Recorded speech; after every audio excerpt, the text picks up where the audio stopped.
myself for not doing all that I could do. I know I drink. I like to party. I want you to say I'm an alcoholic. I'm not an alcoholic. You can say it as loudly as you want, but we're not going to believe you. I was waiting until later to hand out this year's gifts from corporate. I don't think they're appropriate anymore.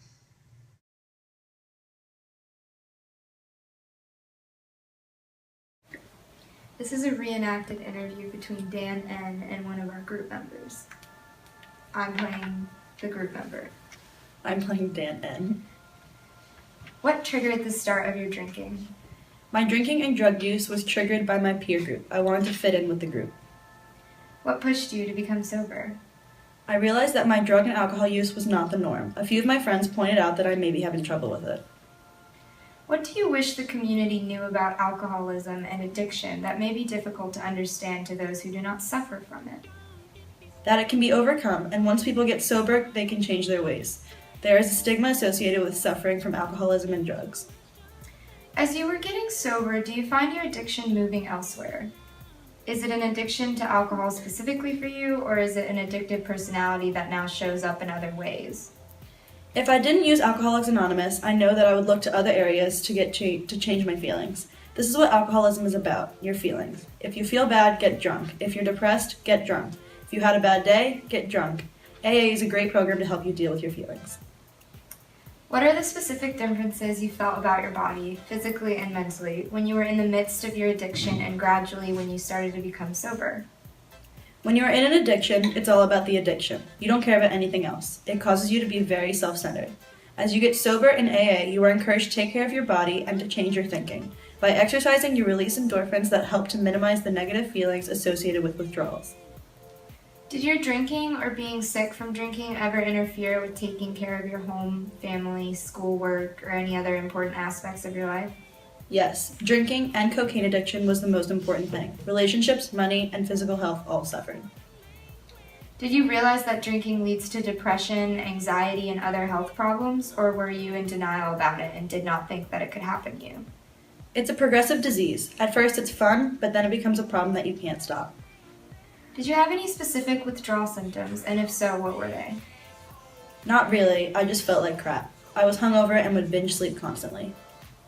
What can social drinkers do to help friends who struggle with alcoholism? Be honest with them. Let them know how their drinking has affected them. For example, last night when you were drunk, I was embarrassed or frightened. Telling them that they have a problem is not going to get the desired result. What advice do you have for those who might be too nervous to speak out about their addiction or are in denial about it? Get to a meeting and speak to someone who has some sobriety. We know how you feel.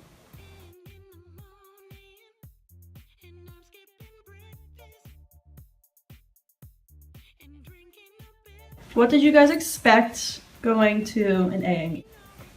Honestly, I expected the people that were going to be there to be very rough and shady. Mm-hmm. And when we got there, I was surprised to find people who were mothers and looked like, I don't know, sports coaches or just like They your just neighbor looked like next any door. any Normal person. people. Yeah.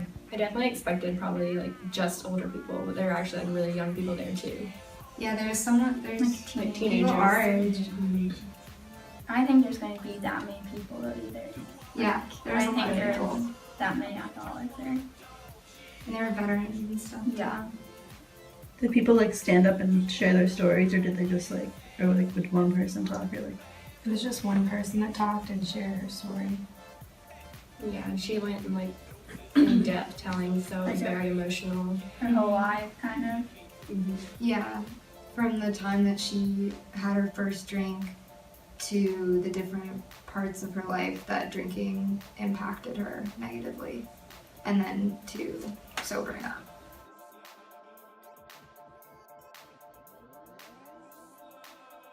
So what did you guys take away from the meeting after sitting in on it?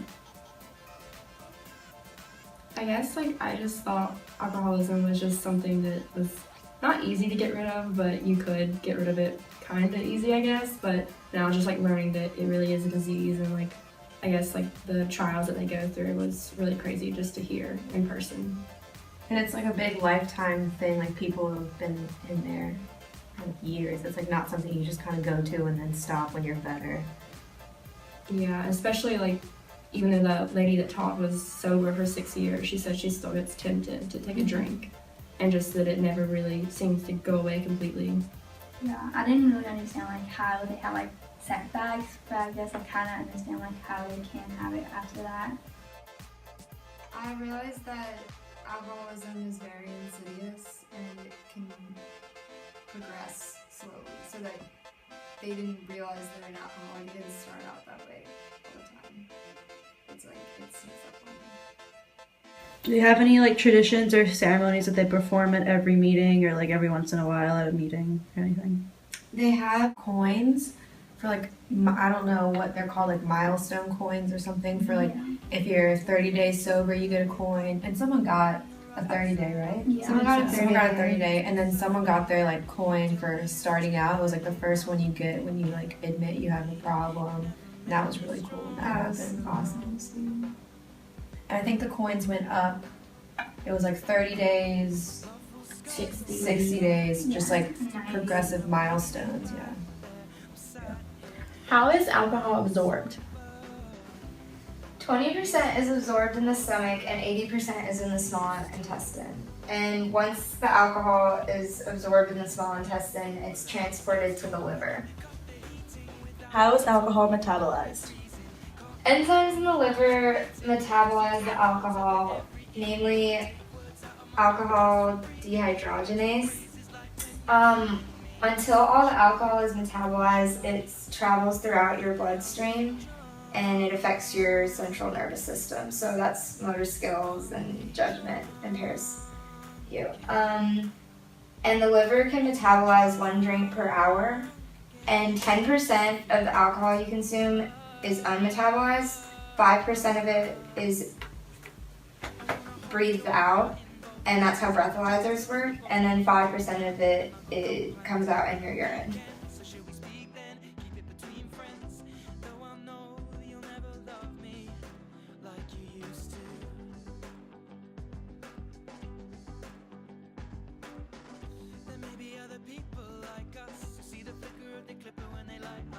I wouldn't say that it influences the way I drink, but I definitely try to drink less because I know how it affects me when I'm hungover the next day, but I don't really think about the long-term effects when I'm drinking.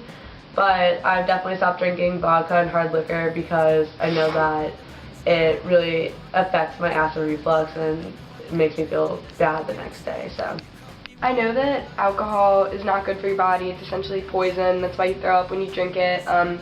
But I wouldn't say knowing that changes the way that I drink at all, the way I think about it. We're young.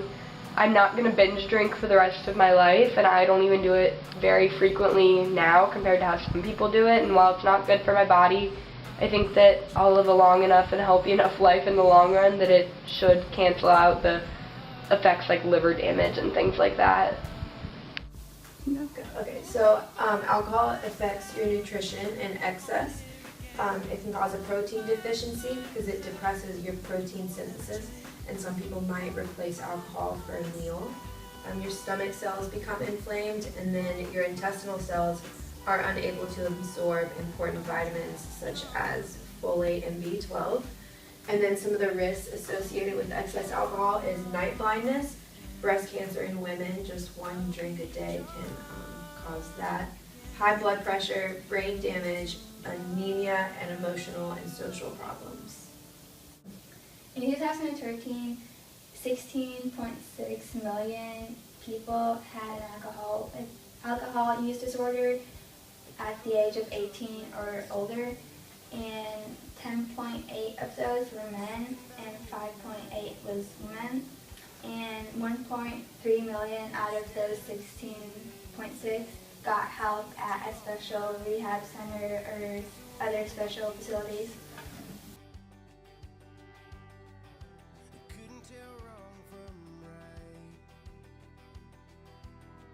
And out of the age group 12 to 17, 697,000 had an alcohol use disorder in 2013, and 385,000 was girls, and 311,000 were boys. And out of those, 73,000 got help at a special rehab center or other facilities. And in the U.S., each year, 88,000 people die from some kind of alcohol-related abuse or anything like that. And more than 7 million kids live in a household with alcohol abuse of some sort. I would never not eat, but from past experiences I learned that if I had like smaller meals, then it's easier for me to get drunk and I don't have to drink as much. So like instead of having a really big dinner, I'll have like a lighter dinner at like 4 o'clock so that by the time I'm drinking, I'm not like really full. I always try and eat like a pretty substantial meal before I drink because like I know my body will not tolerate me not eating and then drinking on an empty stomach. It would just lead to me throwing up, honestly, and that's just a night ruiner. But I do have a friend that purposely like skips eating dinner so that she can get really drunk, and it just never leaves till a good night. She always ends up sick in the bathroom on the floor.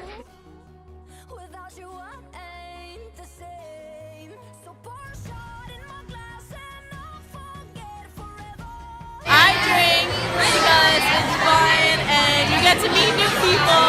Like if you were completely sober, would you really go up to a boy you think it's cute? No. It makes you be braver and have more fun, you know? To get drunk. Drink because it gets me drunk, and it's very fun to be drunk with your friends and family and boyfriends. I like to drink because I like what alcohol does. It gives me confidence!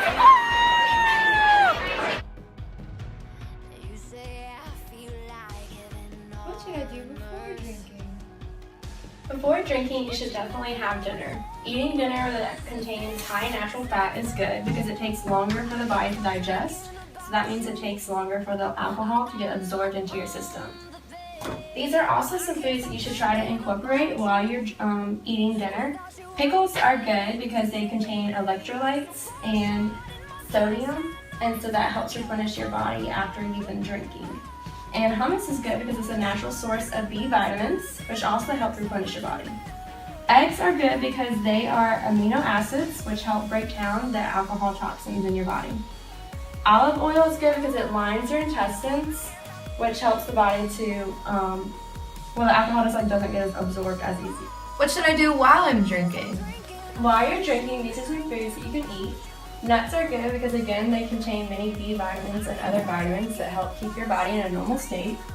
Fruit is good because it contains vitamins, minerals, and potassium, which will also help keep it in a normal state. Drinking water is good, even though you don't want to. You should try to alternate between water and alcohol while you're having a good time. I'm an unmotivated Clemson student, and I got wasted last night, and I'm so hungover. What should I do after drinking to help me feel better? After drinking the next morning, you need more calories, so you should definitely eat breakfast. Eating easy to digest foods are good, like cereal and toast. Alka-Seltzer is also really good. It helps to settle your stomach because it contains sodium bicarbonate. Multivitamins are also very important because they replace the body's nutrients that you lost.